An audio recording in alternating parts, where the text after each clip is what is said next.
Miał być wymarzony koncert na Stadionie Narodowym w Warszawie. Bilety kupione rok wcześniej. I nagle wszystko zawisło na włosku. Czy Marzenie uda się dotrzymać obietnicy danej córce?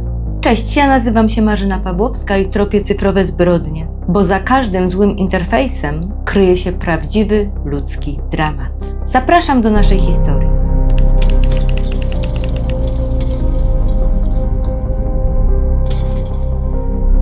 Jest rok 2018.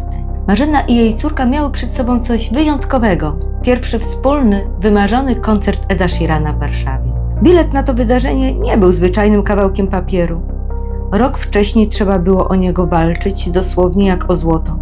Serwery się zawieszały, strona wywalała błędy, a tysiące fanów próbowało kliknąć kup teraz w tej samej sekundzie. Wszystkie wejściówki zniknęły w godzinę. Marzena walczyła jak lwica i udało się. W końcu obiecała to córce.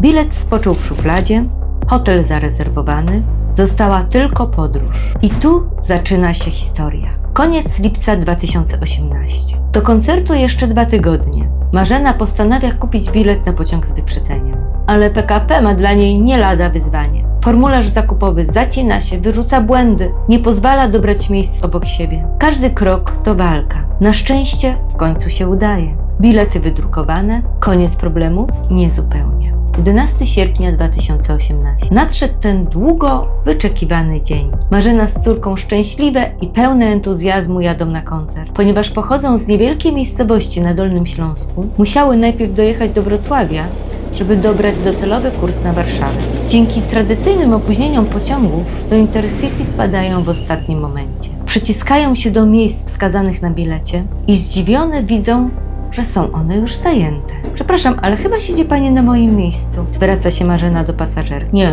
proszę zobaczyć. Mam bilet na to samo miejsce. Jak to? Sprzedali 2 bilety na to samo miejsce? Obie panie uważnie oglądają swoje bilety i wtedy zauważają problem. Na bilecie Marzeny widnieje data sprzed 2 tygodni. Zrobiło jej się słabo. Zrozumiała, co zrobił feralny formularz. Gdy w lipcu zawieszał się i przeskakiwał, zmienił jej datę podróży na datę bieżącą. A ona, skupiona na tym, by w końcu dostać miejscówki obok siebie, nawet tego nie zauważyła. Przeprosiła pasażerkę i wyszła. Nie chcąc denerwować córki, powiedziała tylko: poczekaj tu chwilę na mnie, muszę iść do konduktora. Szukając obsługi pociągu, rysowała w głowie czarne wizje, jak wyrzucają je na najbliższej stacji i nie zdążą na koncert.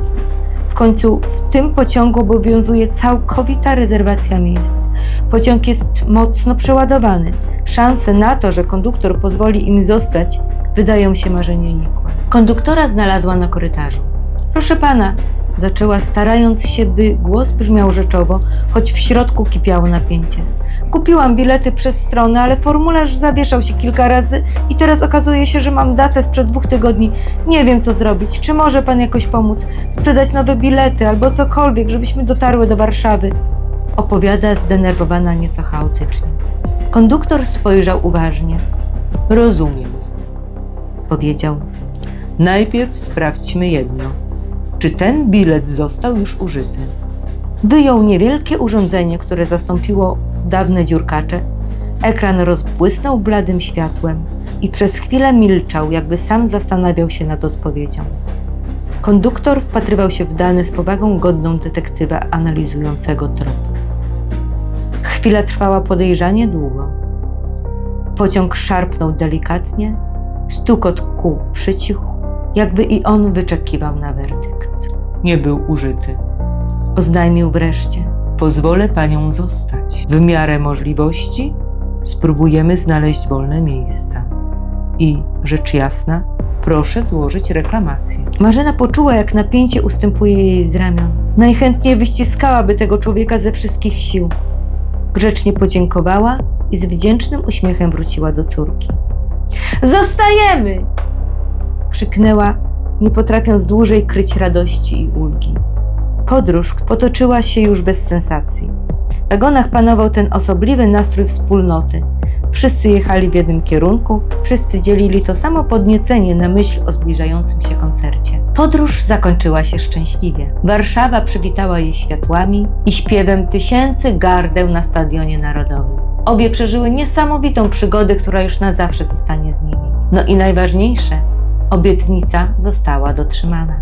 Prawda jest taka, że to wszystko mogło skończyć się inaczej.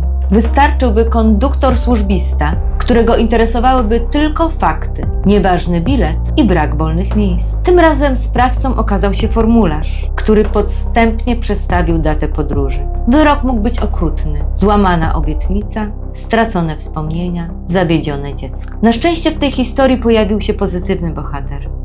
Konduktor, który wykazał się empatią i zrozumieniem. Tym razem skończyło się tylko na nerwach.